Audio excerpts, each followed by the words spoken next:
Welcome to Moments with Marianne. I'm so delighted we're spending this time here today. We have a very inspiring show coming right up with special guest, Tammy Wise, and she's here to share with us her new book, The Art of Strength: Sculpt the Body, Train the Mind. Now, Tammy is an author, certified private trainer, and group fitness instructor who is a professional dancer on Broadway. She has certifications and licenses in reflexology, Chinese herbology, acupressure, Eastern nutrition, and meditation, and was ordained as a Tao minister. She's nationally recognized as a mind-body fitness expert, and her work has been published in the New York Magazine, Dance Spirit, Body and Soul, Mind, Body, and Spirit Fitness, Natural Health, Longevity, Shape, and Time Out New York. This manual won her a Transformational Author Award, and she has blogged for Medium, Thrive Global, and Martha Stewart's Whole Living. So let's welcome to the show, Tammy Wise. Thank you very much for having me.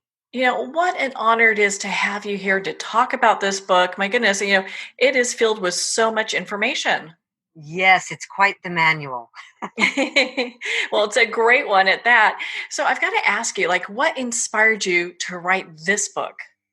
Well, I am a child of an abusive sexual experience with my dad. It was 3 years of sexual abuse that made me very collapsed in my physical body. And the tension that I was wrestling with was pretty severe. And when he would come into my room at night, I would pretty regularly disassociate into a place that felt completely aligned between earth and sky. I felt like my bones were literally stretched between earth and sky. And it gave me a sense of belonging and relevance that I was not experiencing in my regular life. So I decided to go to ballet class to learn to stand in this alignment on purpose instead of by accident. And in the doing, I came up with what I call now body logos, and it's a way of aligning between earth and sky where you can begin to have a relationship with your bones and your muscles separately so you can begin to break apart or dissolve the tension template that can often guide you through life. Oh my goodness, how impressive is that? Because how often, everyone goes through trauma, and a lot of people experience some type of sexual trauma when they're younger. A lot of people, it's just trauma altogether. And to have a thing that you can use a process you can use that will actually help you move through that. How empowering is that? Yeah. And whether you've been through some sort of trauma of any kind, or it's just levels of disappointment, your body still responds in the same way.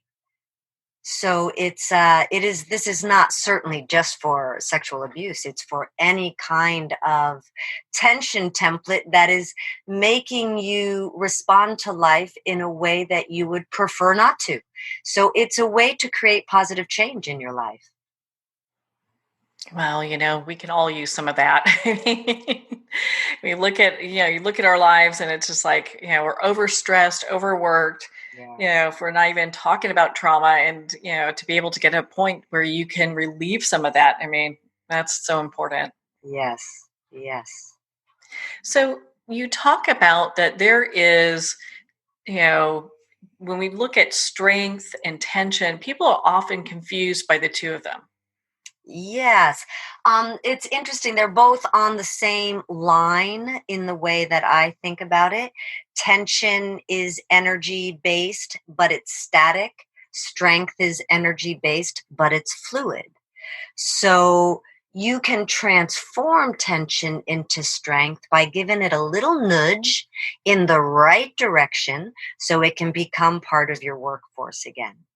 But the real key is to be able to align your bones with gravity so that you have a source energy supporting you. You're plugging into a source as opposed to just using up your personal resources.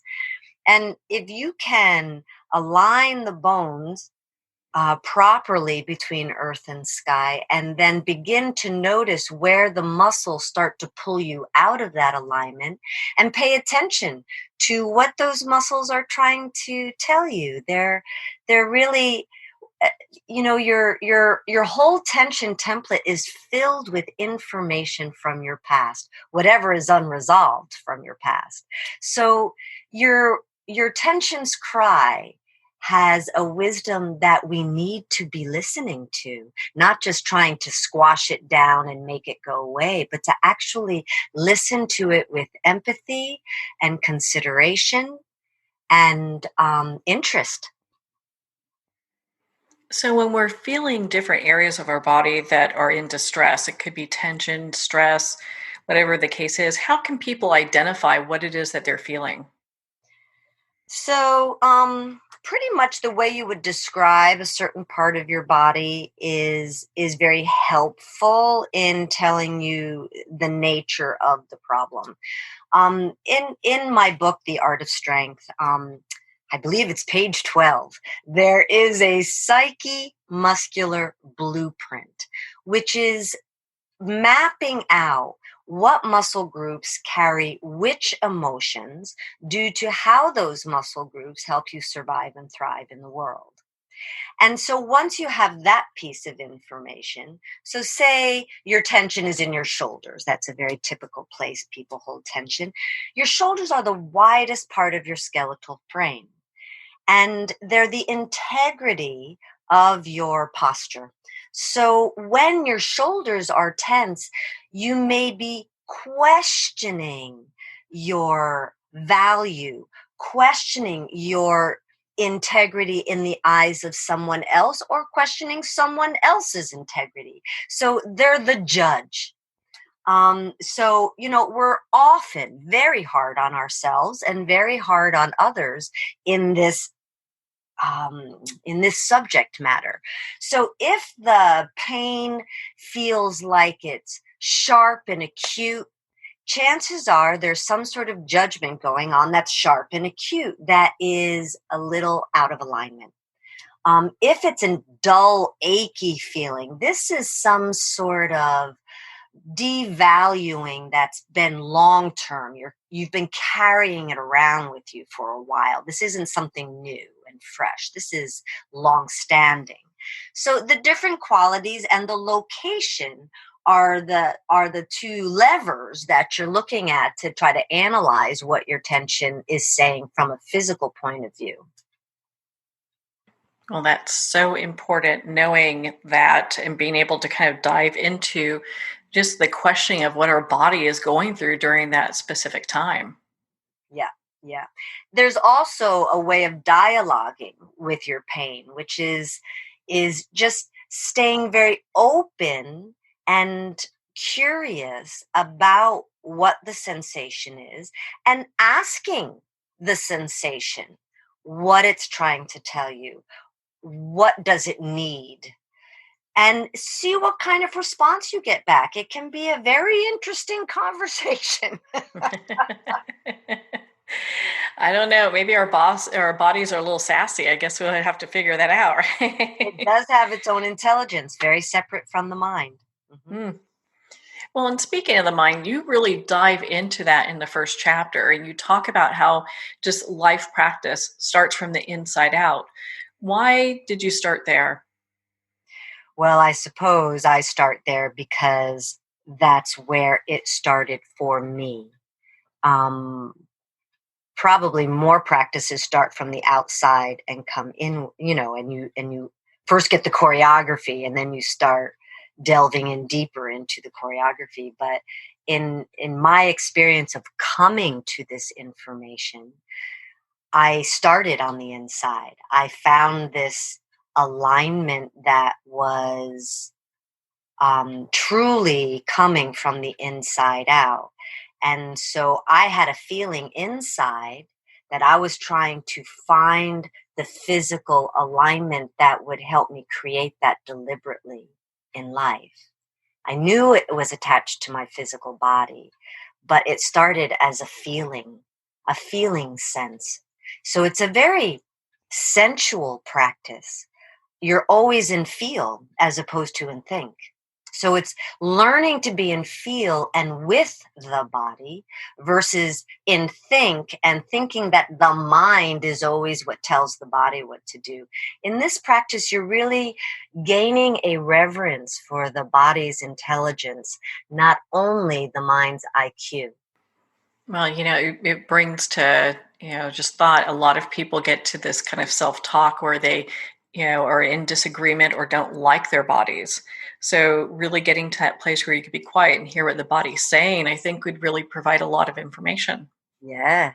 Yes. And you start to be in a relationship with your body instead of just in judgment of your body. Mm-hmm. It's Yeah, for sure. yeah. So this is a it's a lifestyle posture. It's a strength training practice, and it's a self analysis system that changes the way you feel physically and emotionally. So, as people are starting this process with the mind, you talk about meditation and that quieting process and also connecting with the body. You have several different types of meditation that people can do to kind of get in tune with themselves.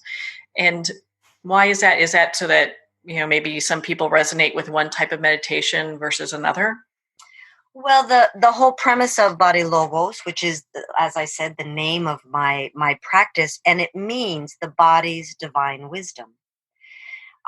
So as you isolate muscle groups in the gym, say you're doing abdominal exercises, your abdominal muscles are your center of gravity. It is where you're going to connect with the very essence of who you are. So it's a time to come home to yourself and feel who you are and who you're becoming, and to be in the moment with that um, timeline. Very often, what our mind is doing is we're thinking ahead, we're creating who we're becoming versus really being in each moment as we come upon it. And so meditation is all about bringing you into the moment. So it doesn't mean you can't still be in the moment while on a trajectory to your hopes and dreams, but you're in the moment experiencing and appreciating where you are now in that process of becoming. So while you're doing your abdominal reps, you're filling it with this appreciation for where you are in your process right now. That's so beautiful. You talk about this emotional connection with the body. So how do emotions, and this can seem like a really basic question, but maybe some people are going, okay, so how do my emotions really play into this whole concept of body logos? Oh yeah, that's a great question. And it is basic, but it's what's not really understood or known. Um, the body's soft tissues, these are muscles, sinews, organs, is where our emotion is stored. So we have an event happen, and our mind remembers the details of that event, while our body's soft tissues store the emotion that we experienced at the moment of the event. So, to create change, you can't just change the belief that your mind took on in that moment to make sense out of what you were feeling. You have to do both. Um, Release the tension that keeps that belief running and transform the belief to represent where you are now. So you don't have to keep living your past. So, positive change, is a mind body uh, practice. Yeah, for sure. Well, and so you talk about this relationship between the mind and the body. So we look at the mind stress and the body's tension. How do those two things have a relationship? Well, like I said, in the moment of a trauma or a disappointment, we two things happen. We have a physical reaction that is tension based, and we have a mental belief that's constructed to make sense out of what just happened. So we're having a physical and a mental response to the happening. And we can just go along our whole life and keep living that script. Um, and unless we do something to intervene. Now, there are somatic practices, there is psychotherapy, there are dance therapy, there's all sorts of ways you can go about doing this. But the important thing for me to convey is that it's you must, to create change, you must work with both the mind and the body to change both the belief and the tension template. So That makes sense. Yeah. both so your thinking and your feeling have to come together into alignment. Until they do, they're still going to be in an inner war. Okay. Thank you for explaining that, because I was going, okay, I know this is simple and you're the person that can answer these questions. So you also talk about emotions in the book and how fear and anger really impact the body. And I'd love for you to expand on that for our listeners. Yeah. So fear, for example, lives in your low back. Specifically, it lives in your kidneys. You might notice anytime you might get nervous, maybe it's public speaking, or maybe it's a first date or a job interview or whatever. You always want to stop by the ladies' room right before you have to make your appearance. Or when you have a new puppy, when somebody comes to the door, they pee on the floor, right? Like this is so the kidneys, I mean, there's all this evidence to show you that the kidneys is where fear is held. And it's been known through Chinese medicine for centuries that this is where the emotion of fear is held. So when it comes to the musculoskeletal system, the kidneys live in your low back. So low back pain is referred pain that's coming, that very often is coming from the kidneys, the tension of the kidneys from fear-based emotions, which we can walk around with certain levels of tension chronically.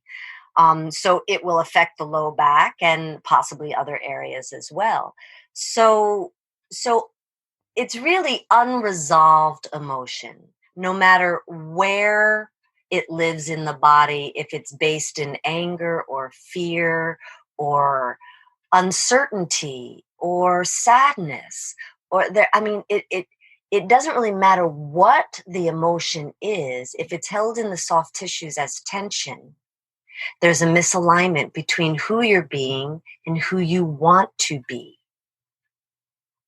So to bring that into alignment requires a little bit of delving into the tension. I mean, what makes you aware that there's misalignment is pain. So pain is not something to dismiss. It's something to come into conversation with. That's really interesting. So it really is kind of a marker in our road for us to pay attention to what's going on. Sure, it's like a baby cries to let you know it needs something. It's the only voice it has. And our bodies have pain. A happy body is a body you don't feel. That could have its own issues, I'm pretty sure. Well, and on a happy body note, how about someone's enjoy? What is that like for the body? Well, if there's no problem, there's no discomfort. So, like I said, the body is not getting in your way. So the body becomes part of the elevated experience of joy. Now, people can also be hyper joyful, which isn't always fully an honest joy, and that hyperactivity can create problems. But let's just say it's nice, balanced, beautifully aligned joy. Your body will go along for the ride and it will be energized. It will be naturally aligned between earth and sky without you needing to deliberately create it because you're not fighting against anything. It naturally wants to be in alignment with gravity. So that's where you get your greatest reference points to what proper alignment is. When you're happy, get really curious about how your body is standing, where it gets its support, where the differences in your posture actually are. Like what feels different right now than it did, last night when I just had an argument with my boss or whatever. Um, it's a great time to happiness is a great time for recognizing reference points because it's naturally aligned. You're naturally aligned then. Yeah, most people never even think to check in with the body during that time. Yeah, You they just only know. check in when it hurts. Yeah, we know. Then you're like, ooh, what happened? Right. Like, why am I in some kind of disarray here? Well, And that's what I mean. That's what I mean by a happy body is one that you don't feel. mm, It's not in your way. yeah. And I love how you talk about checking in with, that time and just seeing where things are because it really gives you a reference point. Yep. You know, yeah. So when we talk about physical posture, I know you consider this the root of vitality. Why is that? Well, touched on this earlier about plugging into gravity as a source energy. So, gravity is a universal energy source, and the universe is infinite. We are a resource. Our mind and body die. And so, if we can plug our mind and body into a source energy to revitalize our resources, it's like plugging your cell phone in or your computer or your refrigerator. You're plugging into a greater life force. So there's just the nature of energy. There's the spiritual energy of it as well. I would say my relationship with gravity is one of a spiritual nature. When I am aligned and plugged into gravity, I feel like I'm a part of something bigger than me. I'm a part of creation. And this gives me a spiritual relevance in the world.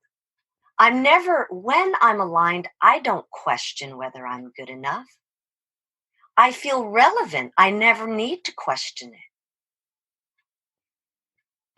What a beautiful place that's, coming from, and it has me thinking, what is the foundation of your spiritual thought process in life? Well, as I said, as a young girl, I was really riddled with tension. But when I had these disassociated experiences, I I I think that spiritual connection is what motivated me not only to move forward with my dance training and developing body logos, but it's what gave me the spiritual, let's call it backbone, to have stayed as positive um and it got me through those dark days in my childhood. It really was my saving grace. There was a gift in what happened to me here. And I really think that's the root of all healing, is to find the gift in whatever the traumas are in your life so that you don't have to run or hide from it, but in fact, you can make peace with it. You can find a balance in it. And it's not often that we hear people talk about, finding the gift in the traumas. And I really appreciate your perspective on this because it is coming from such an empowerment place. Yeah, absolutely. Absolutely. I mean, I went to dance class to find how to be in this spiritual place on purpose and not by disassociation. And through the dance classes, I ended up on Broadway at the age of 19 years old in a chorus line. And I became so good at it that it it became the it's how my whole life evolved, you know? It put me on a path of discovery and vocation that has been so wonderful. I've always felt so connected to what I'm doing in the world. I've never felt like I've been working for someone else. I'm always working for a greater and greater connection with creation. I'm always on that spiritual journey because it started from the inside out. I love that. My goodness. What a just a great message for people. And it has me kind of thinking too. A lot of people have different definitions of strength. And I'd love for you to share us what your definition is. Yeah. Um, my definition of strength is being able to connect with a resistance, create an intended change without compromising yourself. So maybe you want to pick up a heavy dumbbell and do a few bicep curls with it. And that's great so long as you don't compromise the alignment of your body in relationship to gravity. As long as you can maintain that and make sure your muscles are working for your bones, not the other way around, then you're in good standing. It doesn't matter if it's a physical, like my book is basically a fitness book.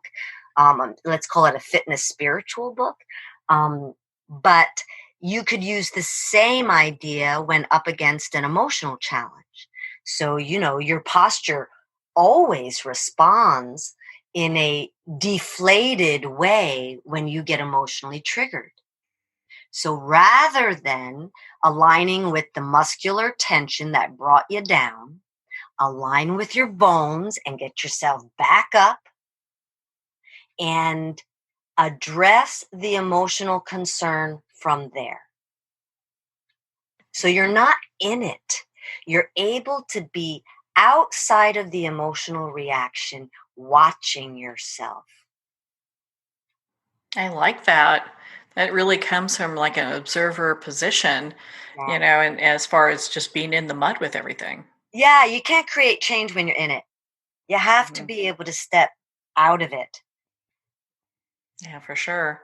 Well, I know in your book you talk about how less is more when we talk about strength training. Mhm. What's that all about? Well, in part, it is don't pick up more weight than you can maintain in your skeletal alignment. Um, in that way, you're just really defeating the purpose. You're creating tension in your joints rather than strength in the belly of the muscle. And it's not all about brute strength. You've got gladiator strength and you've got ballerina strength, two very, very different looks.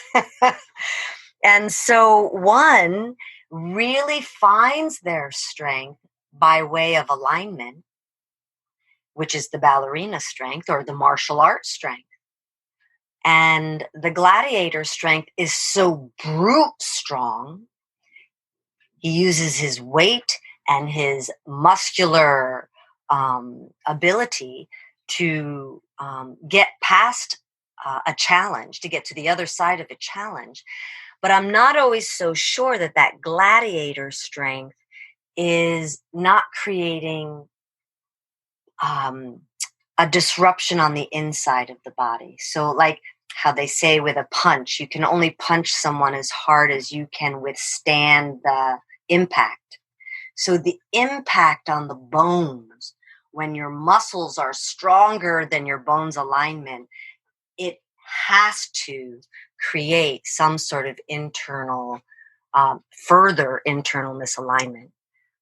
So it's difficult for you to find peace in that kind of strength. So I'm always looking for the kind of strength that brings about this feeling of relevance and purpose in the world. We kind of brought this full circle in many ways with your book and the discussion that we're having. How difficult is it? We've talked about strength, we've talked about, tension, all that. How difficult is it to change the patterns that tension creates as we go along our journey? It's not difficult. It requires, however, interest. It's a life journey to be in therapy with your own body. So I basically look at my own body as my therapist. It knows me better than anybody. So if I'm going to confer with somebody, I'm going to confer with my own body around areas of my life that feel misaligned.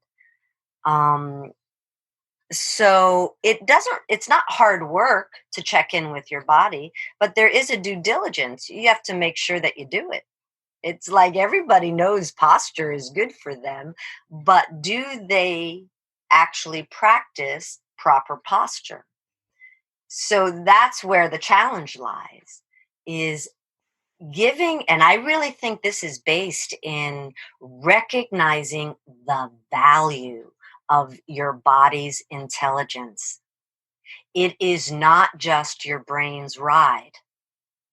It is a active participant in becoming who you want to be in the world.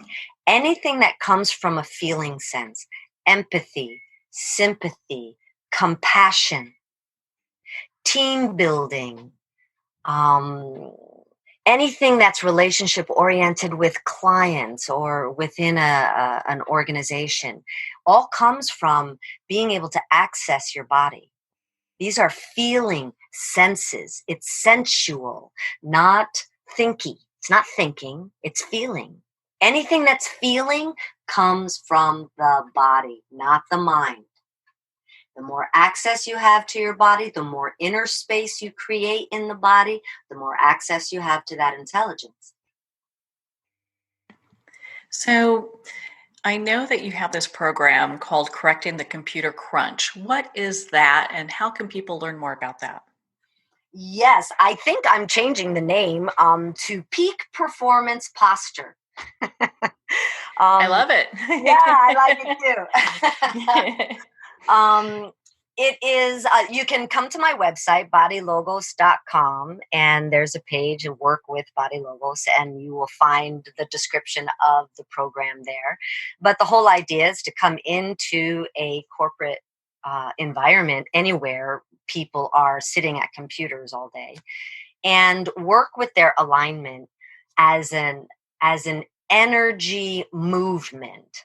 Um, there's a lot of articles that are being written about comfort at the workstation, and all of these are working with ergonomic um, ideas. Sit stand stations. Make sure you take a break this often. Make sure you're sitting properly. There's all of this stuff. And there's still a piece missing. And I think the piece that's missing is this personal tension template that comes into the workplace that we tend to disassociate from. We try to just leave it at the door and then pick it up again on our way back out. But by the time we leave work, it's annoyed at us for abandoning it all day. And it shows in how our body feels and how we feel about our jobs. So I think it's really important that people learn how to be active in their seat. Keep your energy moving. This alignment with gravity is both a groundedness from your center of gravity to the earth and an uplifting from your center of gravity to the sky. So your energy is split between earth and sky, and it's constantly running through the body. So you are in movement while sitting. And I would say it takes about 20% of your attention to put on your physical alignment, and 80% of your attention can go into whatever you're doing. And so it does not get in your way once you learn it. And because your body is constantly in motion while you're sitting still, you don't need as many breaks. You can keep working a little bit longer. I'm not saying that, and you can do, like, I have these desk timeouts that you can still be working, but doing something to your posture that creates a little bit more movement even still. But this program is to help people be able to be more productive in the workplace, so they can work less hours and get back to their families and their lives and not be tied to the desk for 12 hours a day versus 8 hours a day. Yeah, how important is that? My goodness, Tammy. Where can our listeners connect with you and be part of your community? If they come to my website, bodylogos.com, that's BODYLOGOS, on the landing page, there's a free video. It's an 8-minute video on how to release tension. So surrender tension in 8 minutes. And once you learn it, it takes even less than 8 minutes. But the 8 minutes is to help you understand what's actually happening. And so they could start there. This is one of the exercises or one of the videos that is a part of the book. The book is a book video learning system. There's 15 videos that come with the book. So in the book, there's a link that will bring you to a library of videos. And it's all to help you learn this process of streaming energy through the body so you connect to what I might call the real World Wide Web versus the computer grid. Well, Tammy, thank you so much for taking the time to be on the show with us here today. Thanks for having me again. Yes. Well, thank you, Tammy. It has been such an honor to spend this time with you and, of course, to talk about your new book, The Art of Strength. Sculpt the Body, Train the Mind. The Art of Strength is available at Amazon, Barnes & Noble, and select indie retailers. And if you don't see it on the shelf, ask for them to order it. Again, if you'd like to connect with Tammy, you can at bodylogos.com for more information. Well, we're at the end of our time today. I would like to thank everyone for tuning in. You're listening to Moments with Marianne. And remember, make every moment count.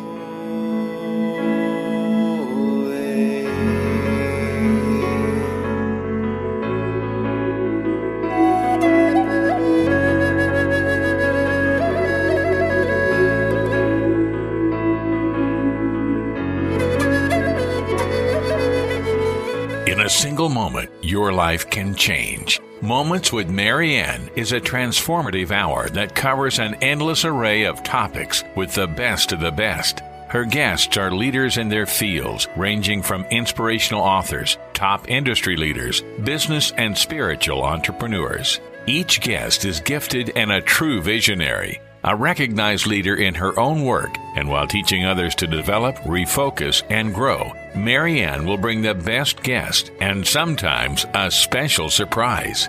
Don't miss this. You never know just what moment will change your life forever. Moments with Marianne airs every Friday and Saturday at 5 p.m. Pacific and 8 p.m. Eastern Time. Make sure to tune in and visit momentswithmarianne.com for more information.